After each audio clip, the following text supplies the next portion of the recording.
किसी गांव में एक साधु रहा करता था।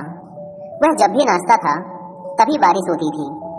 इसलिए गांव के लोगों को जब भी बारिश की जरूरत होती तब यह लोग उस साधु के पास जाते और उनसे अनुरोध करते कि वह नाचे।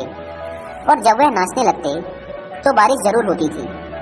कुछ दिनों बाद 4 लड़के शहर से गांव में घूमने आए। जब उन्हें यह बात पता चली कि किसी साधु के नाचने से बारिश होती है तो उन्हें यकीन नहीं हुआ।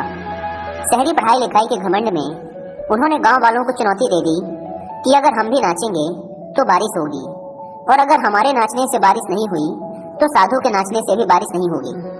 अगले दिन सुबह सुबह गांव वाले उन चारों लड़कों को लेकर साधु के कुटिया के पास पहुंचे। गांव वालों ने साधु को सारी बात बताई। फिर उन लड़कों ने नाचना शुरू किया। पहले लड़के ने नाचना शुरू किया। आधा घंटा बीत गया। फिर पहला लड़का थक कर बैठ गया, पर बादल नहीं दिखे। कुछ देर बाद दूसरे लड़के ने नाचना शुरू किया और 1 घंटे बीतते बीतते वह भी थक कर बैठ गया। बाकी दोनों लड़कों ने भी ऐसा ही किया, पर बारिश नहीं हुई। अब साधु की बारी थी। उसने नाचना शुरू किया। 1 घंटा बीत गया, पर बारिश नहीं हुई। साधु फिर भी नहीं रुका, वह नाचता ही रहा। नाचते नाचते 2 घंटे बीत गए, पर बारिश नहीं हुई। 4 घंटे बीत गए, पर बारिश नहीं हुई। लेकिन साधु तो रुकने का नाम ही नहीं ले रहा था। धीरे धीरे शाम ढलने लगी कि तभी बादलों की गड़गड़ाहट सुनाई दी और थोड़ी देर बाद जोरों की बारिश होने लगी।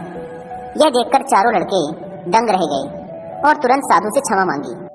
फिर चारों लड़कों ने साधु से पूछा, बाबा, भला ऐसा क्यों कि हमारे नाचने से बारिश नहीं हुई और आपके नाचने से बारिश हो गई?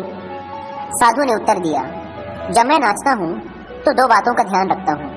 पहली बात तो मैं यह सोचता हूँ कि अगर मैं नाचूंगा तो बारिश को होना ही पड़ेगा, और दूसरी यह कि मैं तब तक नाचूंगा जब तक कि बारिश ना हो जाए।